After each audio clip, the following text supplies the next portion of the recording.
my God, are we ready to nerd out tonight or what? Welcome, intrepid adventurers, to episode 27 Too late. of Lawfully Chaotic. Sorry, Sharon. Too late. Oh, we're already rolling down the hill, aren't we? Yeah, we are. I know, I we're got a lot to sliding. say tonight. Hello and welcome to episode 27 of Lawfully Chaotic Studios. We're going to talk tonight about the D&D movie, Honor Among Thieves. Yes. We're Wow. going to watch the trailer shortly and all give our opinions. And I foresee some heated discussions. Oh, definitely. Yes. Definitely. Before we do that, thank you for joining us. For those of you that are already here, and for those of you who are not, I could pretty much say anything I want about you because you ain't here yet. Because you ain't here. Any announcements? Sharon, you got any announcements for us? You know what? No, I do not, other than the fact I got a fancy new mic and I saw this really, really cool video on YouTube. Have you guys ever heard of The Game? Yes. Yeah, I have heard of that. Yeah, it's a D&D game that's been going on for 40 years. Yeah. Ooh, Yes. that might be another good subject for the next. Ooh, I've Boom, been wanting done. to talk about that. Join for a us. long Thank you for time. joining us. Join us next Yeah. week when we talk. Yeah. Yeah, 40-year long campaign, and you can actually find them on Instagram. It's very Yeah. interesting. Yeah, Very it is. Yeah. big terrains, and I don't know how he keeps track of everything. Yeah, there was an But- article about him it was a news article. I forgot on what channel. We'll find that out. I think that is actually a good topic for next week. Cool, and congrats on the new mic. You sound great. Yay! Jason, any announcement? Just a couple interesting things. Grainlands will be back this Saturday. We took last weekend off because we went down to Geeks and Teas in LA, and my Saturday game that's been online for almost 50 sessions now got to play our 49th session together live at Geek and Teas. So that was a lot of fun. Yay! A little special, almost 4-hour session that we had. What is a 49 session? Is that emerald or tin or rusted copper or something? I think it's just sleepy old man. That's really what Okay. it turns out to be. Bottle caps. 50 is what? Diamond anniversary? But yeah, I officially signed on my 45th player for my Nice. pay to play. So all 9 of my tables are now full. Sweet. And Yeah. I'm currently working on my 10th pay to play table over at the D&D club. So if Awesome. you're interested Please, and you want to Jason. come play, head on over there. So Cool.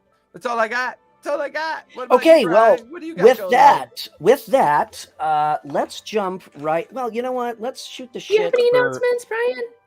We've all do got I- a turn. I think we need to talk about a couple things first. Number one. Hold I on. I'm wanna- trying to think. I'm trying to think if I have any announcements. Oh, well, that's fair. Hello and I want greetings, everybody- chat and listeners. I want everybody to just watch me think. Process No, it. I It's have not no like they can announcement. hear anything. You can't hear the gears. Can't hear the gears or you smell can't hear the smoke, so hamsters? you're fine. Um, Oh, well, you're fancy. You get live hamsters. no, they're dead. Oh no.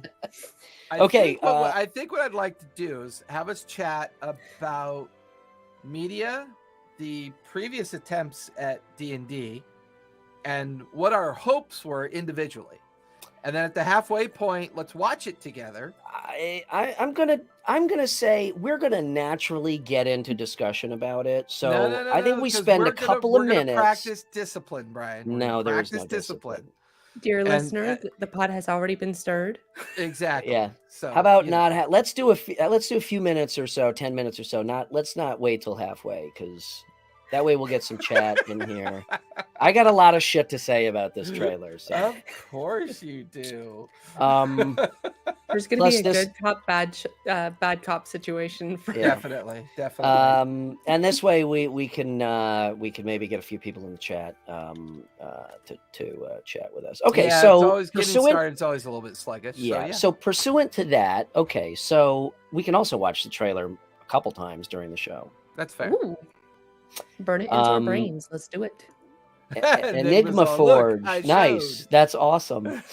He actually plays on my Discord. His game has taken a slight hiatus as his work life has gotten a little bit busy. Nice. So Well, hopefully, welcome, Revival will eventually Enigma. come Thank back. you for joining us. So in that case, should we watch it now and then talk about, the lead-in stuff that you want No, to, and because then watch it again? I want to go down memory trail for a moment for Okay. sharing's sake, because I All right. think the last time we got a D&D movie was the year 2000, like an official licensed Yes. D&D movie. It's been Yes. 22 years. And no one remembers it because it sucked balls. Well, what's really funny is That's after what I I've was heard. doing research all week, I ended up watching that movie twice. I'm sorry. Jeff, Jeff, what's up? Thank you for joining us. I'm sure you I- have a lot to say about this topic. I have mixed emotions. About not comparing. wait, we're it to the talking about trailer. the 2000. Yeah. Okay. So going back and watching it, that movie has the potential of becoming the Rocky Horror cult classic that I think it could come into, depending on how it's curated in the future. So that year 2000 movie, I have a mixed bag on for a whole slew of reasons. But after watching it a couple times this week and looking it through the aspect of where I've matured up to this point and looking back on it with very different lenses, I have different opinions on it now. I used to hate it. I thought it was miserable. Going back and looking at it, knowing how hard I know it is now to play the game, I wonder about all the things we didn't know that was going on because we were 22 years younger. You know what I mean? Like there's licensing, there's screenwriting, there's Hollywood, there's all these things we don't know about. We Wait, ever have. let me get my tiny violin for No, Hollywood because it's so hard to make a movie. You know what? I actually never got to see the original D&D movie in the 2000s. I've actually never heard of it until I looked up the new D&D movie. And And that it's definitely- and that speaks volumes right there. For somebody who has immersed, as a new player, for somebody who has immersed herself so deeply into the game to have never heard of that movie, because as players and fans, we have shut it out of our brains because it was so shitty. Nah, I don't know if I believe that, but I think as a generational game, each generation consumes the media based on the influence of the media. Most younger generations consume Twitch, YouTube, and whatever alternate platform other than mainstream cable. So they're gonna view things in a different perspective. I think the 2000 D&D movie came out during a time, and it was pretty bad. It was pretty bad in the sense that it was actually a poorly done movie, which to me kind of Enigma makes it good right there. Monty Python is way fucking more D&D than that D&D movie was. But they were intentional with their direction. I think with the D&D movie, I think that they were trying to aim for something, but totally missed the mark. 100%. But it also talks to another aspect of the whole D&D movie genre, right? Which is all the other movies that were D&D-esque. Right. Yeah. So you had the idea of a traditional, cultural D&D movie that was made with the intention of being D&D, but then you had all these really unique attempts at D&D-esque movie. And when I went through the week kind of reviewing a bunch of stuff, I went back to one of my favorite D&D movies in the world, The Gamers. Conan. The Gamers. No, The Gamers. If you ever want to watch a pure D&D movie that'll have you laughing from beginning to end, and it was done on a $20 budget, The Gamers. It's amazing. Okay, I need to watch that. It's an amazing movie, and you'll enjoy it. Let me throw this out there. I do. Yes, I agree with Jeff. Best D&D-ish movie is Conan from '82. Too low fantasy, but a good shot. Okay.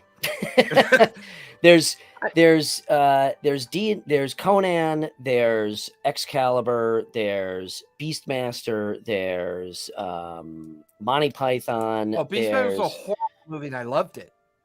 Right? It was a horrible movie, and I loved it. Okay, and there's gonna be a lot of caveats. There's gonna be a lot of caveats. What? I said I've never seen it, so I'm just gonna be like, yeah. There's a lot. There's Yes, going to be a yes, lot yes. of caveats to what I say tonight, and I Mhm. may seemingly contradict myself, You but will. not really. Mark Singer was awesome.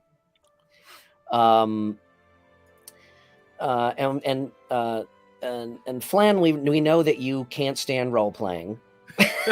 That's now known. But hey, that's cool because there are a lot of different styles of play. Now, all those movies that we've mentioned so far are like really campy, kind of, for lack of a better word, shitty 80s movies, or right? To a And they certain have degree. that feel about them. Now, it may not be fair to make the same assessment of the 2000 D&D movie because it hasn't had enough time to age and Yeah. become a Mature, cult yeah. classic. However, it has been 22 years. So I'm going to say, yeah, it has. Okay. And the difference is, Paradox, we are staying on topic today, believe it or not. I think that I find that the esque movies, the ish movies, do a way better job and I don't buy if I may, okay, respectfully, Jason, I don't buy the notion of it's really hard to make a D&D movie because of licensing. Willow, that's another one. Thank you, Jeff. Because of licensing and all that stuff. If that is a hurdle, then you haven't drawn up the right contracts with whatever studio you're doing, and you shouldn't be doing the movie in the first place, in my opinion. Okay, So if you're going to call a movie D&D, you need to do it justice. You just answered the overall question, which is if you call it Dungeons and Dragons, then that becomes a different topic. Like Sharon, you've seen Game of Thrones. Yeah, I think seen honestly, Lord of the Rings. Yeah, Lord of the Rings was like my first sort of like really D&D-ish movie. And to be quite honest, I kind of expected this Dungeons and Dragons movie to be kind of like that. But now why so? Why would you expect it to be like that from your perspective? I think it's my taste in fantasy. Lady Hawk, lawfully chaotic. Hey. I don't know. I just liked the Lord of the Rings, and it's high fantasy and like it's very serious and it has like romance in it. And I think the way that they're presenting this Dungeons and Dragons movie, it's kind of like another Marvel movie, but I guess it's more easier for people to consume the show, the game, right, the movie. Because if it's high fantasy and it's talking about, displacer beasts and, gelatinous cubes, people are just going to be like, what are you guys throwing at me? And that is a very absolutely, Princess Bride. Mm-hmm. All of these movies, and to your point, Jason, if they don't have D&D in the title, then all of these movies contribute to just the feel of what we feel when we played the game and when we do play the game.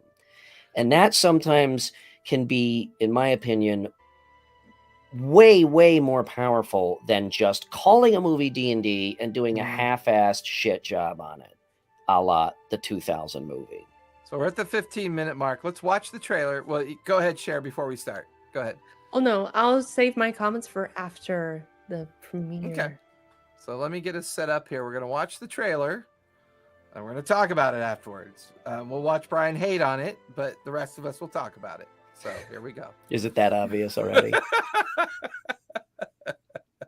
Not yet, but it probably will be soon. Let me reset it. No talking. Down in front. Down in front.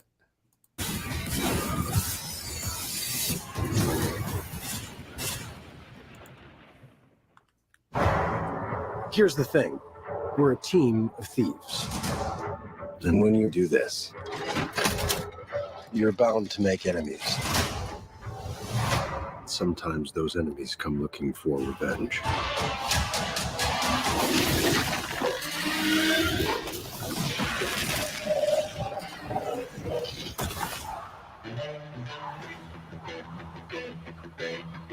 Truth be told, we helped the wrong person steal the wrong thing. didn't mean to unleash the greatest evil the world has ever known. But we're gonna fix it. So how do we pull that off? Figure it out over a drink? Probably best. You need to To give us a fighting chance, we're gonna need strength. You got this, right? I know you don't. We also need courage, magic, and you.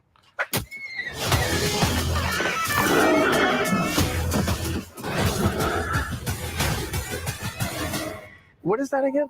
It's an owlbear. Let's go!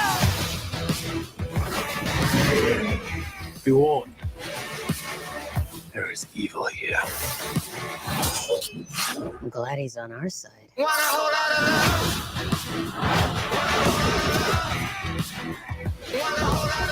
This one's dangerous. But whatever happens,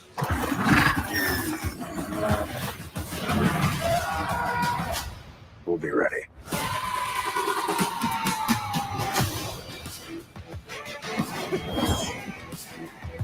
What is it exactly that you bring to this? I'm a planner. I make plans. You've already made the plan, so If the existing plan fails, I make a new plan. you make plans that fail. No, He also plays the lute. not relevant.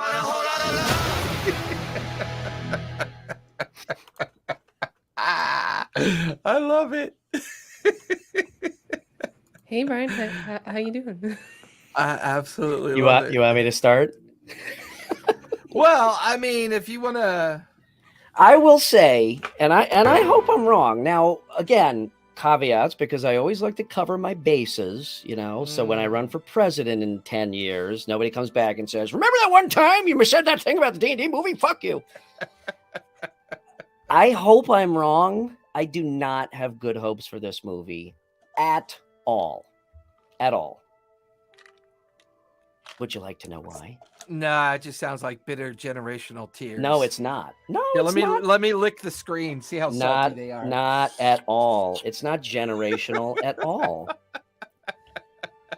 Please do tell Brian. To me, overall, and It's and like- and there's a whole bunch of things I want to pick apart, but to me, Yeah. okay, so let me start by saying the owlbear thing, I actually have zero problem with that. That doesn't bother me in the slightest. And yet you have so much hate for druids. I'm so surprised. Well, just because druids suck and they ruin the fucking Hey, game. You get him, Sharon. You get But 'em. let me quash the owlbear thing right now. So, okay, well, it's a little deeper than that. But pursuant to the topic of if you call it D&D, it should be D&D. It should reflect the rules. It should reflect, the mythology and all that. Otherwise, there's no reason. You're just slapping. See, boom, second right there. Druids break campaigns. Conversation done. Rules are meant to be broken. Where was I? Oh yeah, so you're calling a movie D&D. So yes, it should definitely reflect the game itself, which I think this does. Okay, the game, the rules, the system, from what I see, it does reflect that. The owlbear thing, that is just a bunch of butthurt people rules lawyering. Okay, nobody wants to see a fucking druid on the big screen turn into a dog or a fucking raven. Okay, oh, it's a druid as a fucking dog. No, I get it. An owlbear, it's fucking awesome. That's rules lawyering, and I think that takes this to a ridiculous degree. So all of that owlbear anger, believe it or not, like I said, that is the one thing that I have no problem with at all. Okay. Yeah, but now you just immediately launched into something you're cool with, which automatically goes against the idea of D&D immersion. Well, hold on a What second. wait. Why? I'm just saying, because according to Dungeons and Dragons, they can't do that. What do you mean they can't do that? I'm not. They hold I'm can't on. serious. go I'm- there. You can interpret the rules however you want to. It's there for a reason. And also, there is such a thing as the rule of cool, okay? And that's exactly what they did right there. Mm. DMs do that all the are time. free- We've you talked are free about it. to interpret rules. Boom, That's right how- there. Seriously, that's not saying like, oh, a druid just transformed into a dragon or a ship. It's like You know, you're literally picking apart the word beast as Mhm. as abomination. And like I said, on the big screen, I do get it to a point. Nobody wants to see somebody turn into a fucking dog. Okay. It's boring. All right. Now, overall, that's the only good thing I have to say about this movie, because overall, I gotta say, just the vibe that I get, it looks to me like studio boardroom driven drivel. Like Marvel theme. No, I think Marvel is been a fucking masterpiece, and it's because they gave creative control to people who truly live and breathe that universe, and that's why it's so good. I don't see that here. The directors, they do not have and I actually looked them up, believe it or not, Sharon. I did my research this time. They do not have a very broad background of these types of movies. And in fact, dare I say, their portfolio of movies is pretty much, in my opinion, again, just my opinion, mostly meh, other than Spider-Man Homecoming, which I thought was fantastic. Oh, yeah. Okay. So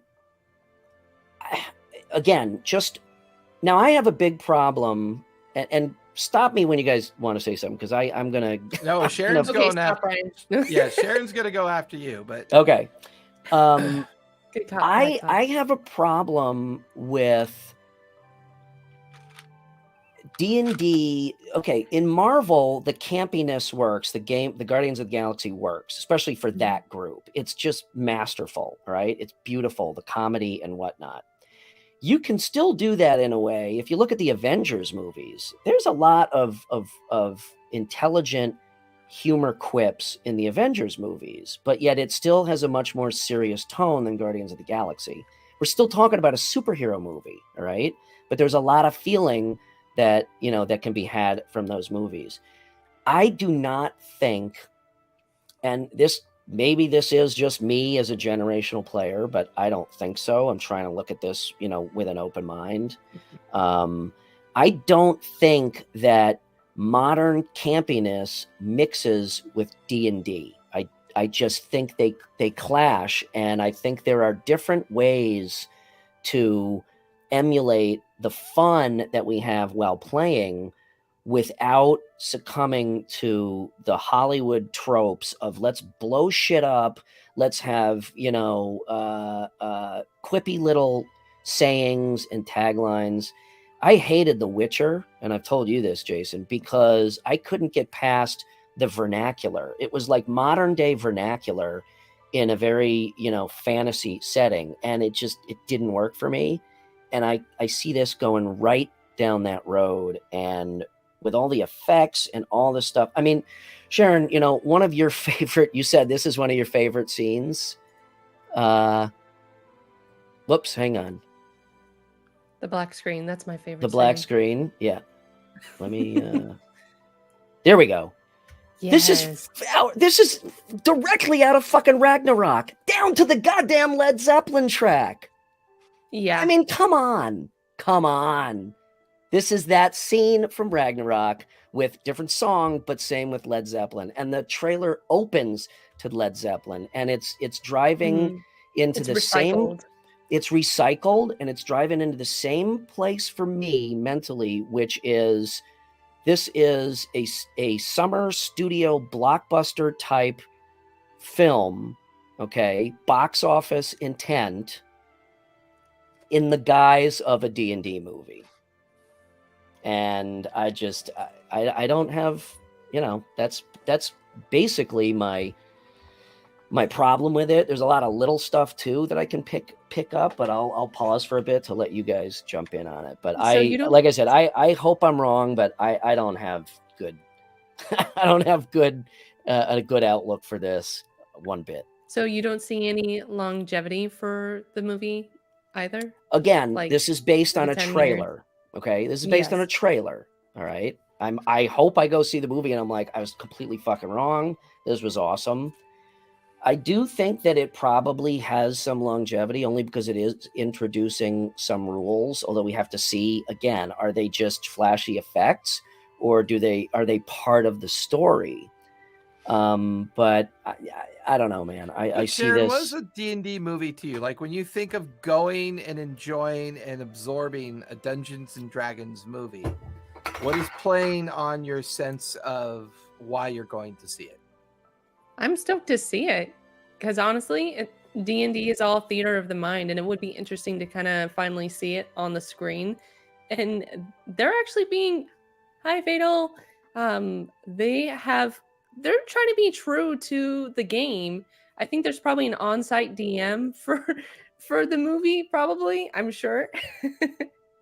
Like they've had like 9 spells listed in there. There's like 3 dragons, 3 different types, and there's like a lich wizard, then the mimic, and the displacer beast. Like I haven't even encountered those things in the campaigns, and yet I've heard so much about it, you know? So it's really exciting to me to see that. But like I mentioned before, I sort of kind of expected like a Lord of the Rings sort of vibe, but that's just because I just love Lord of the Rings. Mhm. And yeah, I'm a little bit biased towards it. And I think- think you exemplify a particular challenge that any D&D movie is going to have. Mhm. There's already been 1,000 people that have been given the opportunity of doing it better. Mhm. So we are now in a comparative position and not in a speculative position. We're That's not really speculating it's going to be good or bad. We're comparing it to everything we already know. Mhm. And that's the problem well. that this movie faces, is that we're I am comparing not. it to you're I'm comparing it to Marvel. You're comparing it to Marvel. No. I'm Well- saying that campiness works for Marvel, in my opinion. I'm actually looking at this in a vacuum. I just think, pursuant to me and my belief of what D&D should feel like from the trailer, this doesn't feel like that. I'm not comparing it. So I think it's also a good point. Go ahead, Cher. Actually, now that you say that, Brian, I sort of didn't like it at first, but then I sort of thought about it, and I think it sort of honestly captures D&D in a sense, because D&D is sort of like serious fantasy, but then there's also some funny, quirky parts, and it's kind of laid back at the same time. So Mm-hmm. in a way, this movie is, or at least the trailer is sort of capturing that, because even in like that favorite scene that I have with the paladin jumping towards the dragon, like that's a YOLO move in D&D. Like, your bard friend is gonna get swallowed by this red dragon. Hey, the paladin's just gonna go for it and hope for the best. Okay, that's the rolled a one nat 20. comparison that I'm making, Jason. That's fair. In and of itself, that scene's awesome. The fact that it's exactly recycled from Ragnarok. But I think what sometimes we lose focus of is that the way individuals decide to consume entertainment. To be honest with you, I could watch Chris Pine pick his ass for 2 hours and be perfectly happy. I love Chris Pine. He's such an influence on me over the way he saved the Star Trek universe. Yeah. And the way he's been involved with that. That for me, a lot of the influences of a movie have more to do with the people and the attempts that they make at it, and less to do with the studio structure. Anything done in Ragnarok fashion, I will consume like poisonous Skittles, because I love Ragnarok. Skittles are Ragnarok to actually me bad was for the you. best It's Thor my that favorite. ever came out. It's my favorite Marvel movie. And I feel like the retro Guardians, retro Thor, and I'm hoping they're going for a semi-retro approach with D&D. I'm hoping they do, Mhm. because I'm going to enjoy that even more. Because I am a product of demographics, I don't care about studios. I don't care about budgets. I don't care about what they screenwriters and whatever they do, because I understand how hard all that is from one of my previous corporate jobs. I know the precise detail and what it takes to actually make a film. So I don't care about any of that. It doesn't interest me. What interests me is just having a good time. Okay. And I can have a good time watching a piece of shit as long as I'm with friends while doing it. Sure. I can have a good time watching Chris Pine and Rodriguez pick each other's asses talking about rolling natural What is 20s. it with you and picking don't know. asses? Well, it's a old men. All we do is stand around and watch monkeys groom themselves. So it's just a reference. But I recognize the fact that I'm no longer in that marketing demographic, and I will say this is a marketed film. It's a genius drop of a trailer, absolute social genius drop of a trailer. They purposely duplicated scenes and inlaid scenes from reverse angles, and they chopped up the timing so much you never can really draw conclusions from anything they're doing. Oh yeah, which It's and a that brilliant marketing ploy, Yeah, and I love and- it for that. and I'm hoping that is, there are some movies that are summed up in a trailer very easily, and there are some where you're like, wow, that's completely not what I expected, even though I watched the trailer 12 times. I'm kind of hoping that's where this one is going.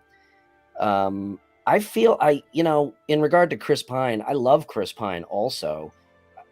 To me, again, I kind of feel like that's another mistake. You got a huge big name actor. Why not use no names and give him a chance, to at their Well, I big think you're break, right and in let the sense- the movie be the star instead of the star being the star of a movie that is But called I think what this. you stated earlier is a little accurate. I think they're using some baked in processes. Number one, it was filmed during COVID. Number That's two, true. I think they have a process for you put one or two anchors in there, and then you introduce new young people to a new demographic of marketing that makes sense to the way they're trying to push the idea of the cultural sense of the game, because we've all watched them gradually. Yeah, exactly. We've watched D&D make a content shift over the course of the last 2 years. We've watched low-high fantasy shift to multiverse, planar fantasy, right? We're now in levels of imagination that high and low fantasy just can't really support. And we're now preaching the gospel of the multiverse. And I think this movie is a great way of kind of saying, okay, this is how the game used to be played. And somewhere in there is going to be, this is how the game is played now. And I think that's going to be a narrative within the movie. I think for people like me who enjoy consuming the people who act and do what they do and like the whole retro approach, they're going to enjoy it. I think for folks who are like Sharon, who have a comparative analysis in their own mind, like, I love Lord of the Rings, I love Game of Thrones, or I love this and I love this, and I wonder what's going to be like when I come to see it. And then, yeah, I do enjoy consuming people. Yeah, I do, Vince. He's a witch. And then Ban him. then you've got Brian's more kind of eclectic approach to, why do I feel like I'm watching the same thing over and over and over again? Because the studios are just out to make money, I get that. Go ahead, Cher. Yeah, and I think the main ploy for this movie is to get people to go and consume D&D. Yeah. That's the hook. That's the hook, yeah. line, and sinker for that. And there's going to be way more people interested in the game now because of this movie, because it has some of the plots and scenes that people are already familiar with. I'm actually kind of interested if they're going to go with this kind of direction, if they're going to make a cinematic universe for D&D, because there's a lot of content for D&D, and I wouldn't be surprised if they go down that route. Now, that's What do you very guys interesting. think?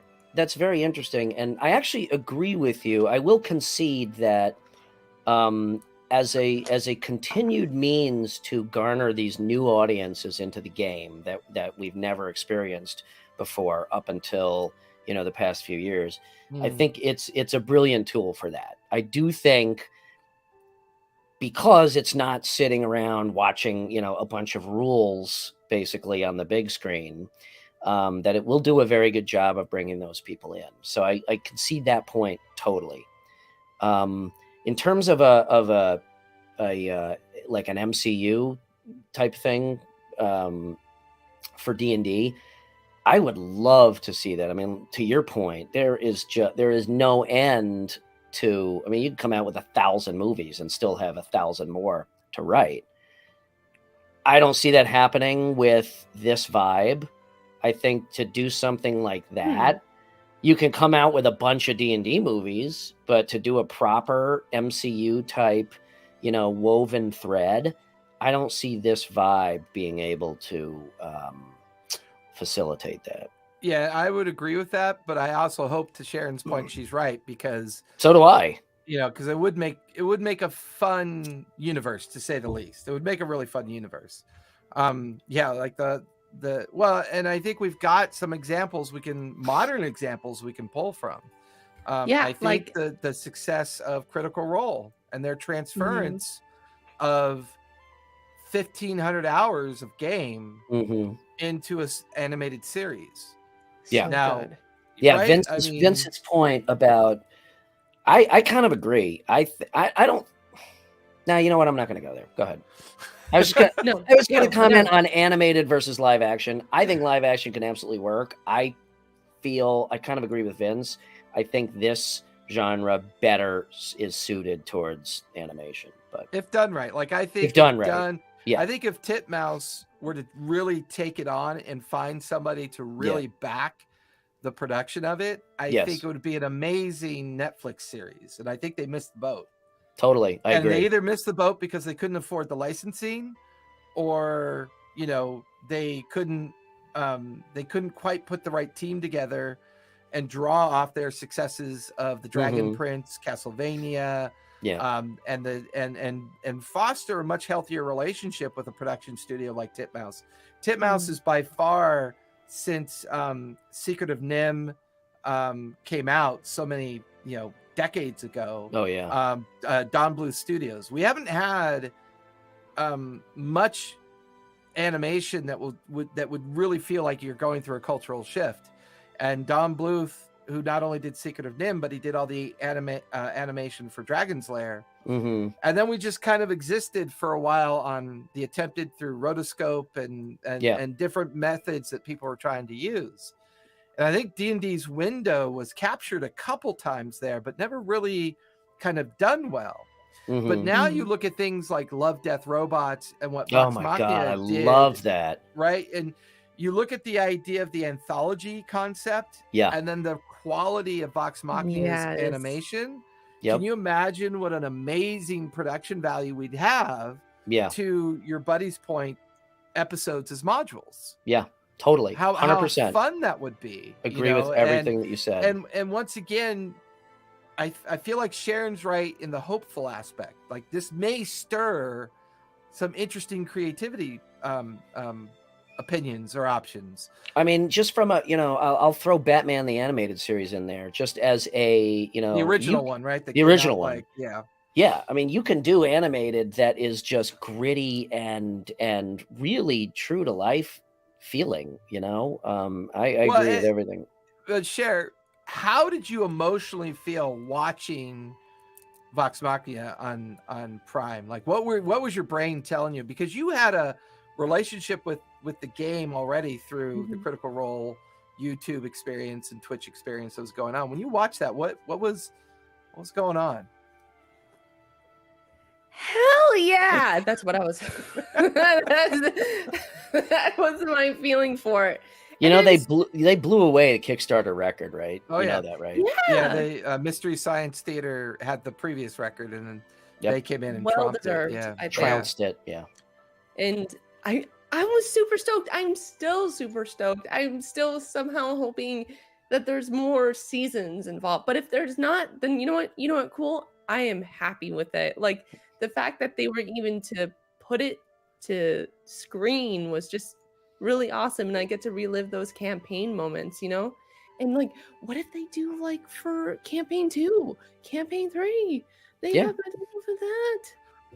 My favorite is campaign 2. I would love to see that animated. Agree. Yeah. I think did you guys ever go ahead? No, go ahead. No, did you guys ever see this piece of steaming garbage? How dare you talk about Heath Ledger like that? Knight's Tale, yes, I've seen that multiple times. Once again, because I love him as an actor. So I don't care about the movie. I consume movies very uniquely than most people do, I think. Yeah, but you say you don't care. I mean, it was garbage because you're telling a fantasy story and it's like a bunch of fucking skater dudes. I know. You it was know, like, awesome. oh, let's jump on this horse, grab your lance, and kick this guy's butt, bro. It's like, It spoke it's such a to fucking my disconnect. yeah, but it spoke to my Generation X appeal. It spoke to the days that I used to hang out with my friends like that, and we used to play D&D. And there's a reason why he's not on the I'm West coming Coast. there. I'm gonna fuck up Hollywood, man. A very D&D movie that's not fantasy at all is, Lords of Dogtown. I mean, it's an amazing movie about the it's an amazing A Knight's movie, Tale was garbage, you know. Vince. I'll fight you on that. But the reason why I like Knight's Tale, and then I'm going to let Sharon go. The main reason I like Knight's Tale is because it spoke to me. I enjoyed most of the actors that were in there, and that's what I watched it for, was them. Mhm. The story didn't really matter that much to me because I was having fun consuming it the way that makes me feel like I'm being entertained. So I wasn't worried about all the noise and all the artifacts and all about the silly kind of line dancing that they did at the end of the movie. It was just a fun trip. Dude, this has nothing to do with D&D, but have you watched The Bear? No, that looks On like Hulu? 2-year-old drivel. Oh, dude. Doesn't appeal to me at all. Okay. Conversation's done. Thank you for joining us tonight on our last episode of Lawfully Chaotic Studio. See? Chad, I Oh, would look at love to- that. See? Vince right there. So fuck you, Jason. I mostly did that for Vince. No, I do like the Bear because there's a the Bear- Chicago. There's a Chicago show. Once again, the Bear is a great hero's journey story. Yeah. Right. We all love the hero's journey story, and I think that plays into it. Go ahead, Cher. You were going to say something. Well, no, wasn't there a show that had what's she has red hair, green eyes. She was part of Geek and Sundry. Not Felicia Day. Yes, Felicia Day. She was in a show that was like it The kind of Guild. had like yes. The Guild. Yeah. That was like nerdy sort of D&D vibes to it, and I freaking love that show. Yeah, it's a great show. I loved it too. I haven't I seen loved it when they I need to watch. rebooted it because it was fun watching them all age. Mm-hmm. And they rebooted it and they came back for another series of the Guild. They still do stuff on Twitch together. They still play together. Watch them play. Yeah, they still play. Let me ask you this, both of you. Is it fair to say that one of the funnerest parts of D&D is making up words like funnerist? Exactly, and making characters, right? What am I going to be? Right? Jason, Whatever. you're just disappointing the shit out of me. I'm the forever DM. What the fuck? What's do I care with the about character choices in this movie? Well, Mostly pursuant to races. Well, first of all, the that brings us druid back to is she? Sharon's notes. That's Is she a good point. tiefling, or is she like a satyr? Or Yeah, something? she's a tiefling. No, she's a tiefling. She's a tiefling. Right. Okay, She's a she's a tiefling that looks nothing like a fucking tiefling. Looks like somebody trying to cosplay a tiefling by Well, sticking hold on plastic a horns on. second. Hold on a second, because I even heard that for tieflings, like for older modules, they weren't very outspoken in their infernal legacy, so they tried to be more human-like informed. So maybe that's what Inform, but okay, if you're going there, that's one thing that they have to deal with is that legacy that they have to overcome. But again, pursuant to, you're making my point from earlier, pursuant to wanting to see D&D, the D&D aspect, why would you pick a party of 5 people that all look 98% human? It's fucking stupid. True. Where's the dwarves? Where's the elves? Where's a tiefling that looks like a tiefling? I mean, There's probably going to be dwarves later in the movie. I didn't see one What dwarf would D&D or be elf. without a dwarf? It wouldn't be a very short movie. I didn't see one dwarf or elf or a tiefling that looks like a tiefling in that trailer. So that's another issue that I have. You specifically even put one in and you made them look totally human. So first of all, the black dragon, I think, is not a traditional black dragon. The first one at the opening scene? Yeah, I think it's one of the new either gemstone or stone dragons. I think it's actually not spitting acid. I think it's spitting shale. I think it might actually be some gully dwarves would be great. I would love some gully dwarves. from Dragonlance. So I don't think that black dragon's the traditional black dragon. I also don't think that lava dragon is a traditional dragon. I think they're introducing some new concepts on some of kind of like traditional concepts at the same time. Now, sometimes it's a trap for a movie to try to speak to too many generational influences. Like, sometimes things get lost. Now, is the basic plot perhaps purposely tropey? We stole something from someone and they're pissed off. I could read you 182 modules that are written that way. So, I mean, did they do that on purpose? But they're not. They're tropey, but with the main characters, they completely avoided all the tropes. I want to fucking see a devil-looking tiefling, or I want to see a dwarf, with a shitty attitude.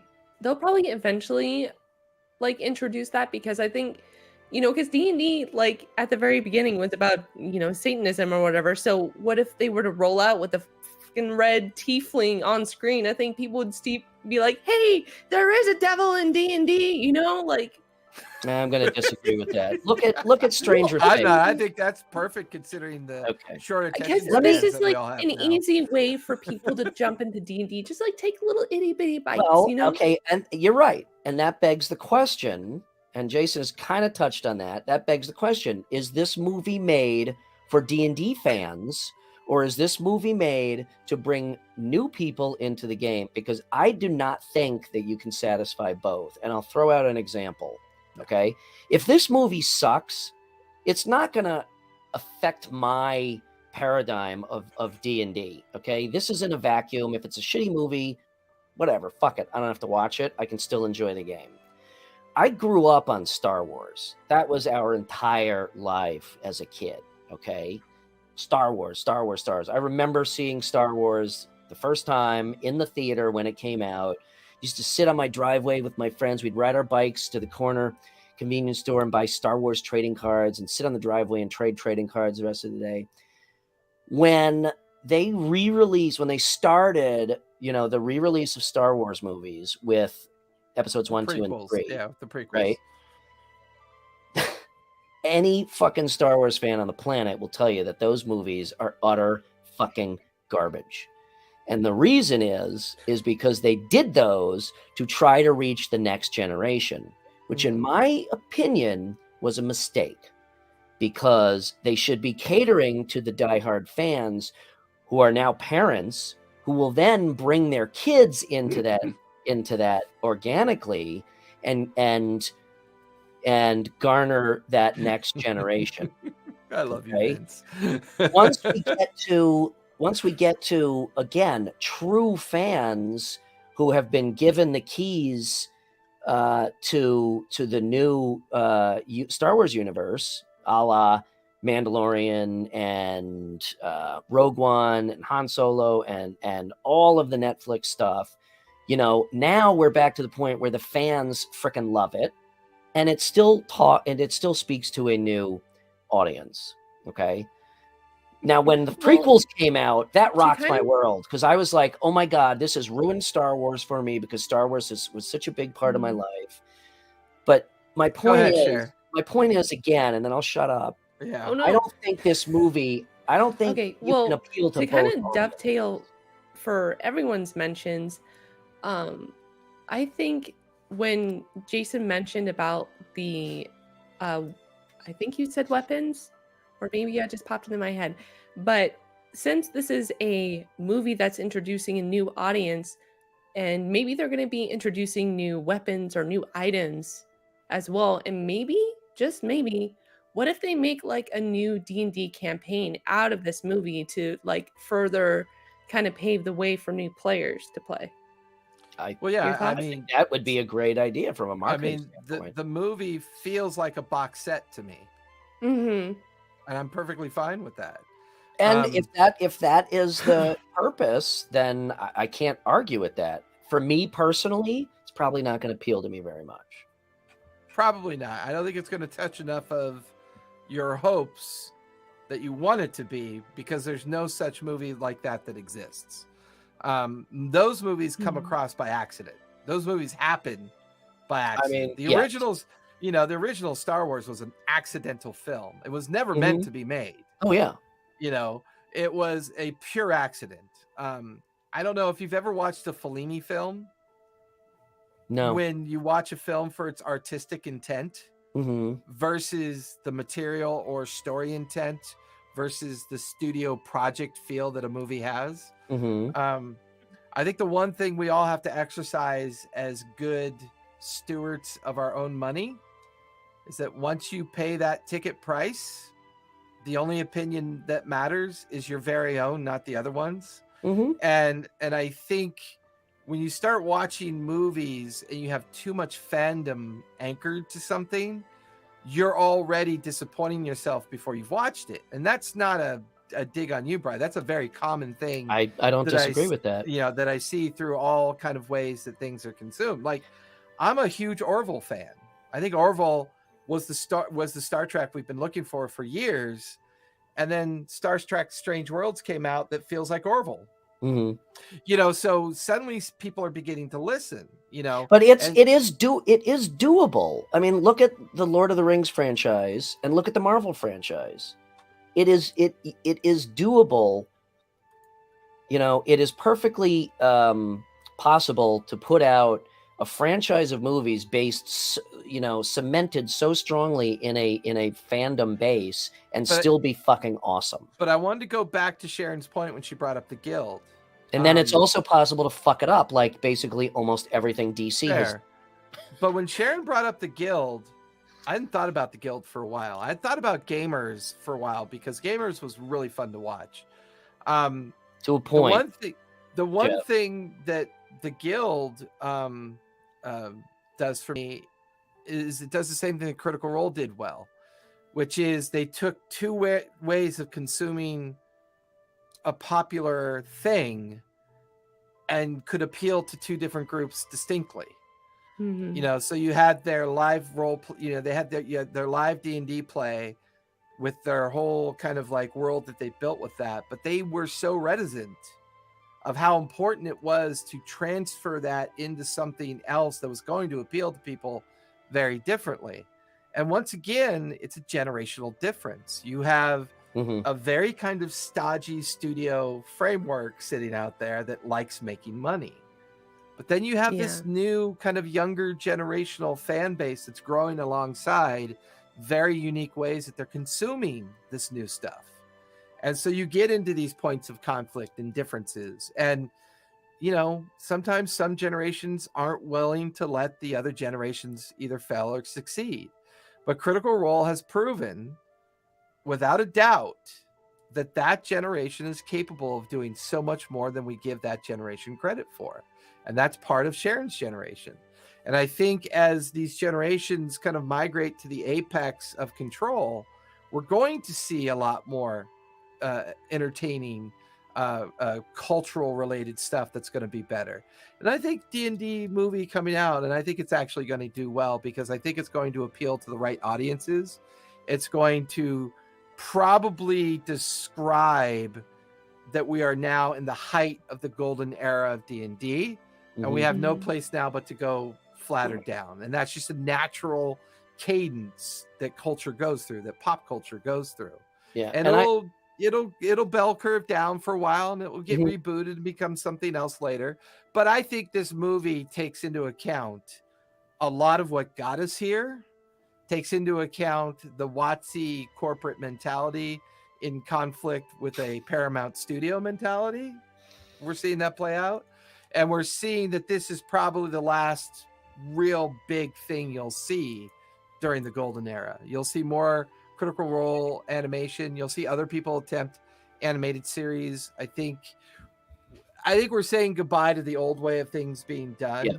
And I think the new way is going to gradually take over. Yeah. And I think this is just one of those kind of little hiccups in the road that's proving that point is going to continuing. To be fair, this could be a hiccup for me. Will it be a hiccup for the game in general? I don't think so. I agree. I think it's going to do well.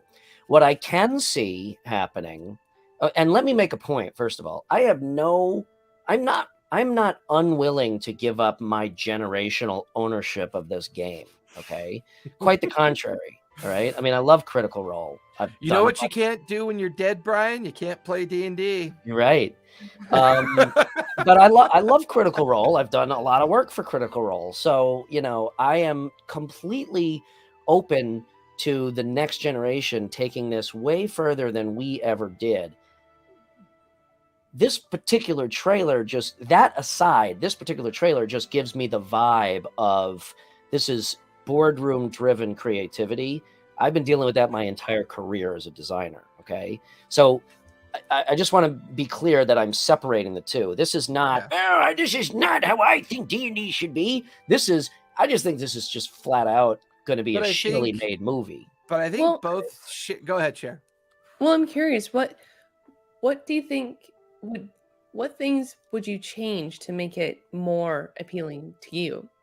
I think you can still get the excitement. I think you can still get the action. I think you can still get the humor. I just think it needs to be dialed back just enough so that the feel of D&D as a game takes precedence. Okay, I think and change the Tiefling red. Yes, I would make the Tiefling red, and then the movie's perfect. I just, again, and this is all pursuant on watching a 2-minute trailer. The nice thing about this is we have another episode coming up after we see the movie. Oh, right? Yeah. Well, we'll probably do another episode when they drop another trailer. I mean, the movie doesn't come out till yeah. We got a couple more. And in typical fashion. But something else that you said that I do want to touch on is, even if the me's of the D&D world hate this movie, okay, I think that it could very well be just that, that open door to introduce people that still have not yet played the game, don't know what the game is, and get them into it. I would hope that if this is the gateway drug into a cinematic universe of D&D, that maybe afterwards that Hollywood would say, you know what, maybe we could do a lot with this that is entertaining yet deeper, a la what's going on in Marvel, and really do it right. And here's an interesting your buddy had posted a link to the Kotaku.com site, and I'm going to read that, which has that, and they said that basically sums up what I'm saying. It's two different genres, and it doesn't mix for me. That's fair. I think the short. Well, I'm gonna do a quick, kind of like we might go over today. So, because I want to get Sharon's opinion on this little story I'm gonna tell, because no offense, your opinion's already kind of, I know what it's gonna be, so I'm okay with it. That's fine. But running as many tables as I do, I get the privilege of experiencing a lot of different ways people try to play. And I'm privileged enough that they trust me not to interfere with what they try to do. That the affirmation of the game is the emotional, the emotional fun that people are having because they feel safe enough to try to fail and to try to succeed at the same time. I have a player in my Wednesday night game who only made it as far as 2nd edition. And now he's, a member at our table.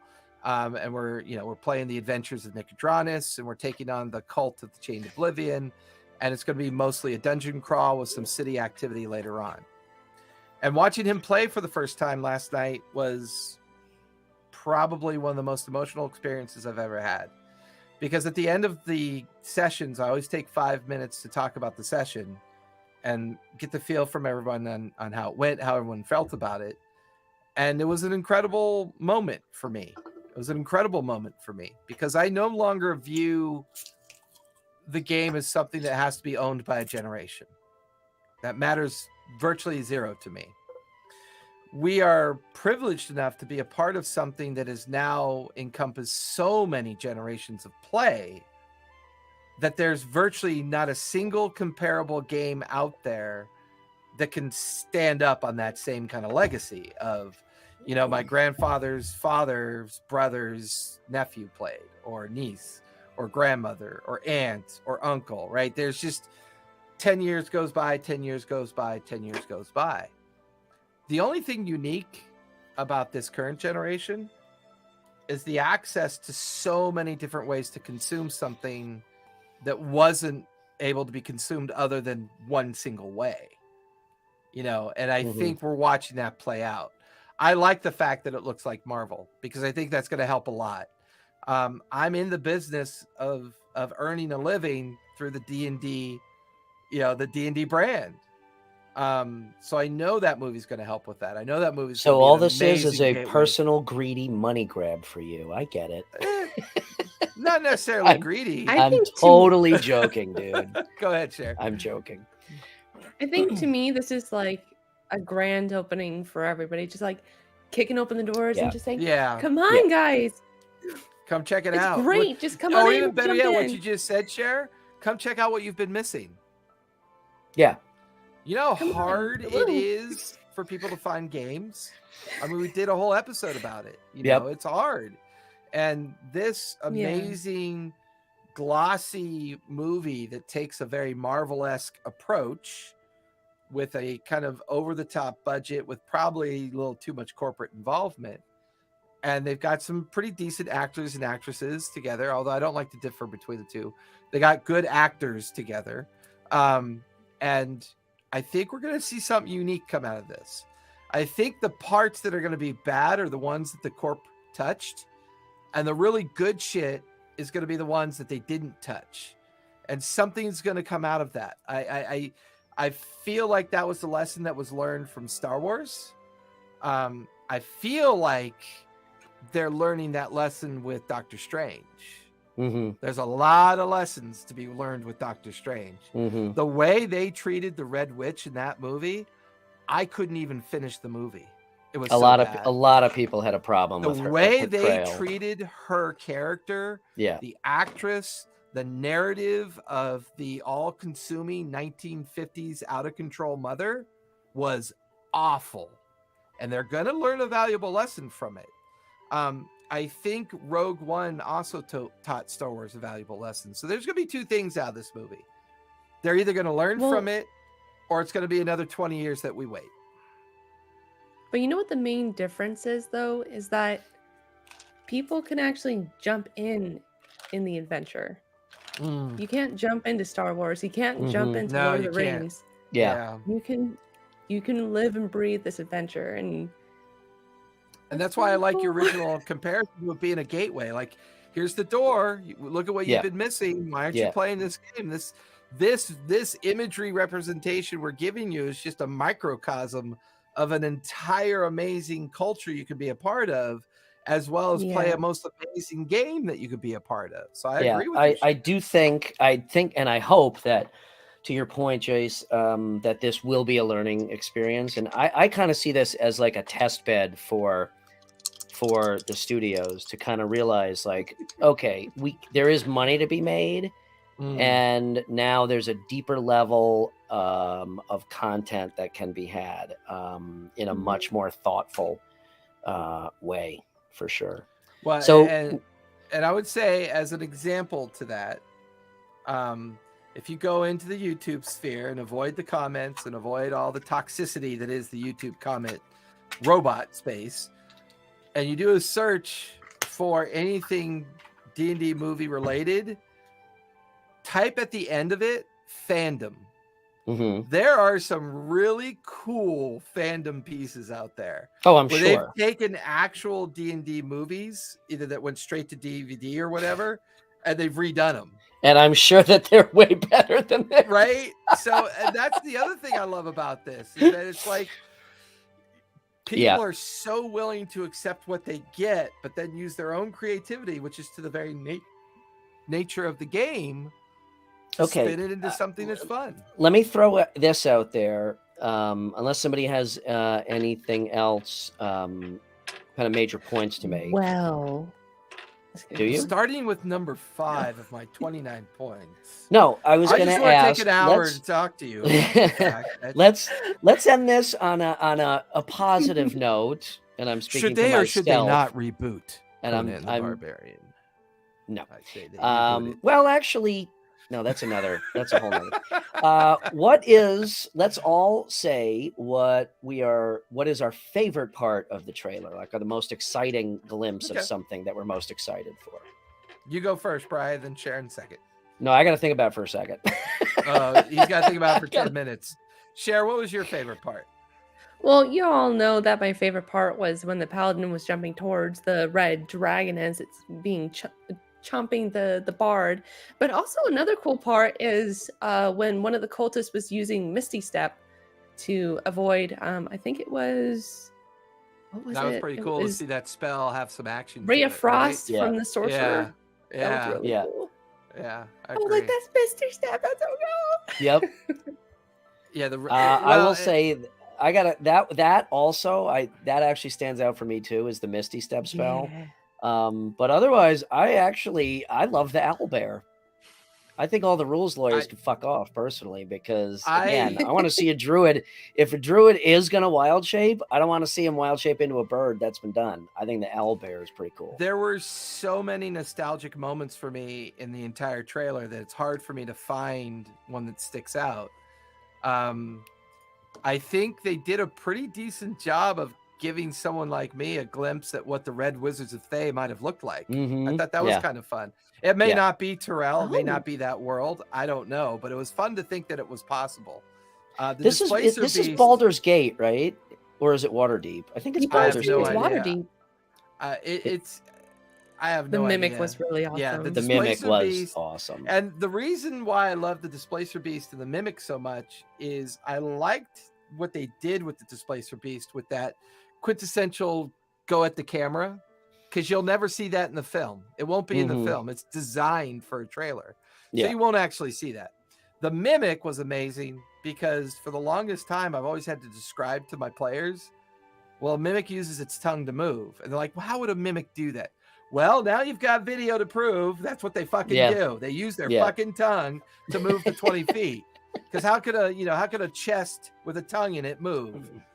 So I thought that was really fun. And let's face it, the most famous line in any D&D game. Let's go talk about what we're gonna do over drinks.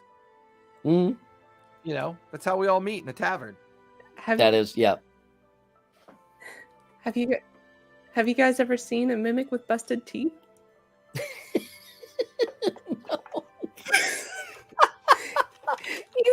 Oh my god, that's fucking awesome. That's awesome. Come over here so I could bite you.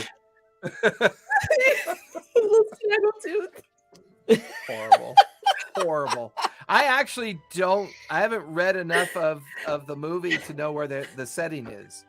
I've only watched the trailer. All I know is it's Forgotten Realms, and it looks like it's on the coast. So I'm gonna guess that's either Waterdeep or Baldur's Gate. That's My what I guess heard. would be Waterdeep. that if you're about to release, I think it's Baldur's Gate because the river runs through the center of town. Yeah, That's so cool I would guess you that guys are too. able to point that out. So cool. I was hoping that Nerds. Yeah, I know we are nerds. I was hoping that it was just going to be if it does turn out to be the Sword Coast and it does turn out to be Baldur's Gate, then perhaps this is also the gateway to us finally getting a Forgotten Realms reboot, like a codified one. Because we haven't gotten that yet. We haven't actually gotten a traditional Faerun reboot at the level of the world of Terrell and all the different continents that are involved with it. It's always been, they did that one book with Sword Coast. Their modules kind of touch on areas, but nothing's been codified into like a single universe of here's the campaign. So to Sharon's point earlier, maybe if this is Forgotten Realms, maybe this is the new universe that they're skipping into. Like maybe this is where they're finally saying, all right, Forgotten Realms is multi-generational, and there's a lot of PC love, and there's a lot of YouTube love for it, and there's a lot of kind of like creative space love for it. That maybe this is finally that reboot and the gateway into a whole new line of books and modules and multiverse related stuff. And we're going to see a whole reboot to the legendary status of, the Faerun. And suddenly we have this new thing. And I'm okay with that. I've always loved Forgotten Realms. And if it turns out that's what it's located in, going to love it all the better. All right, that was a cool summation. Sharon, you and I will do one now. What's your overall summation of this? Well, I think it's pretty exciting. And like I've stated before, I think this is just, opening the doors for everybody and just telling everyone to come in and grab a drink and tell a story and to feel it and live it. But also to just invite a whole new slew of players to jump into D&D and share that excitement with old players. That's really cool. I mean, sure, there's probably going to be some instances of the rule of cool in the movie, but that's D&D in itself too. And I think that there is a lot of potential for the Dungeons and Dragons movie, and to just open it up to a cinematic universe. Like, I would totally love to see Drit's story being told on screen. I think that would be really Totally. cool. Talk about lighting fires of the zealots. Yeah. Nice. Yeah. I've met Mr. Salvatore, and he's an interesting and fun person to talk to. So Nice. Yeah. Well, my take overall is that regardless of Oh, and by the way, Sherry, your new microphone's amazing. Thank you for doing yes, that. regardless of what I think of the movie, I think it's a great thing that it's coming out. I agree, Sharon. Yeah. It's going to get more people into it. Whether it's good or bad, it's going to get people talking. Hopefully, if it's bad, it just doesn't become bad and put us into a hibernation for another 20 years, but rather, okay, let's do this right. Right. I do think that there is going to be entertainment value out of it for sure. So yeah, even though I at this time am very pessimistic about it, I'm also extremely excited, and I do think it's a really good thing. And I hope it's fucking awesome, and that next time I can come on the show after we see it and say, yeah, I was 100% wrong. So You- since you we were all like, did "Yeah, that's awesome." summations, no need to roll tonight, but let's just roll to see what we would have gotten. Well, no, we still need to close out. We still need to do rollies Do to we? close out. All Yeah, right, of let's course. roll. Yeah. All right. I'm still using the same die, although I won last time. Ooh, I got a 17. Oh, baby. 19, brother. Mother effer. 19. We're all rolling high tonight. I got a 15 off of my druid You're up, dice. Brad. Close us out. Woo! Okay. Well, thank you all for joining us. Thank you for hanging out. This was a really, really awesome discussion. I'm looking was. forward to when the second trailer drops. We'll have another discussion. Thank you, Sharon, for putting together our notes tonight. Fantastic, as always. It really gets us thinking. Appreciate that. Yes, it does. Thank everybody for joining us in the chat. It was a really good chat tonight. And Sharon, where can we find you? Hey guys, thank you all for joining us for another episode of Lawfully Chaotic. You can catch me over on Instagram at BerryBot, and you can also you can also catch me on Twitch at the D&D Club on Saturdays for the Graying Lands campaign from 4 p.m. to 7 p.m. Pacific time. I play as Mira, a druid, Galistar druid, Circle of the Moon. Maybe I'll turn into an owlbear. Who knows? Sweet. Jace, where can we find you? You can find me over at TTRPG Academy on Instagram, Twitter, YouTube, Discord. Go check me out on the LinkedIn tree over on my Twitch channel. It has all my socials. My life's gotten busy. It's gonna get a little busier. But if you would have told me I'd be playing D&D for a living 30 years ago, I would have told you you're a mad person. Right? Pretty And crazy. isn't that Pretty fantastic? crazy. Yeah. And I'm really enjoying my Mad Mage group. They're turning out to be a pretty fun group. Awesome. So Awesome. And as always, you can find me on Linktree, RPG&Co.com. Probably the best place to get me is Instagram. Forgot for a second there. Same, RPG&Co.com. Thank you for joining us. Be kind, play games. see y'all. Bye. Thank you, everyone.